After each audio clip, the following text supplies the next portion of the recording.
जमात शशु नज्म नंबर 17 एक बूंद की हिम्मत, जिसके शायर हैं डॉक्टर मोहम्मद इकबाल, आवाज जनाब अल्ताफ अहमद सर परभनी। कहते हैं एक साल न बारिश हुए कहीं, गर्मी से आफताब की तपने लगी जमीन, था आसमान पर न कहीं अब्र का निशान, पानी मिला न जब तो हुई खुश्क खेतियां, मुंह तक रही थी खुश्क ज़मीं आसमान का, उम्मीद साथ छोड़ चुकी थी किसान का, बारिश की कुछ उम्मीद न थी उस गरीब को, ये हाल था कि जैसे कोई सौगवार हो, हर बार आसमां की तरफ देखता था वो, बारिश के इंतजार में घबरा रहा था वो, नागाह एक अब्र का टुकड़ा नजर पड़ा, लाती थी अपने साथ उड़ा कर जिसे हवा,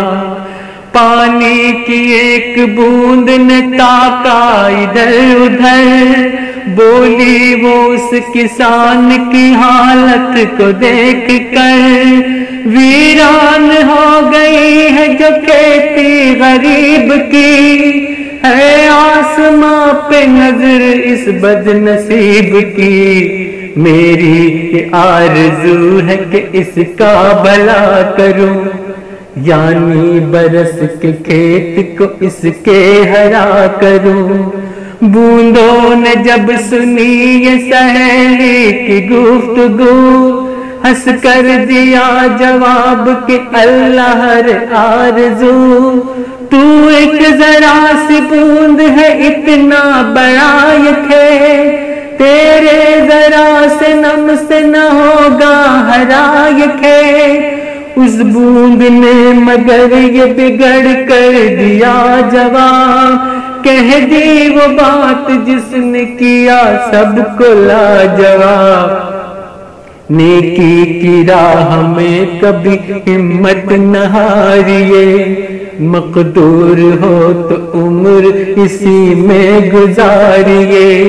कुर्बान अपनी जान करूंगी किसान पर, क्या लूंगी मैं ठहर के यहाँ आसमान पर, लो मैं चली ये कह के रवाना हुई वो बूंदों की अंजुमन में यगाना हुई वो बूंद, देखा सहेलियों ने तो हैरान हो गई, हिम्मत के इस कमाल पे की सबने आफरीन, बोली कि चाहिए न सहेली को छोड़ना, अच्छा नहीं है मुंह को रफ़ाक़त से मोड़ना, ये कह के एक साथ वो बूंदे रवा हुई, छीटा सा बन के खेत के ऊपर बरस पड़ी, उजड़ा हुआ जो खेत था आखिर हरा हुआ, ये सिर्फ एक बूंद की हिम्मत का काम था।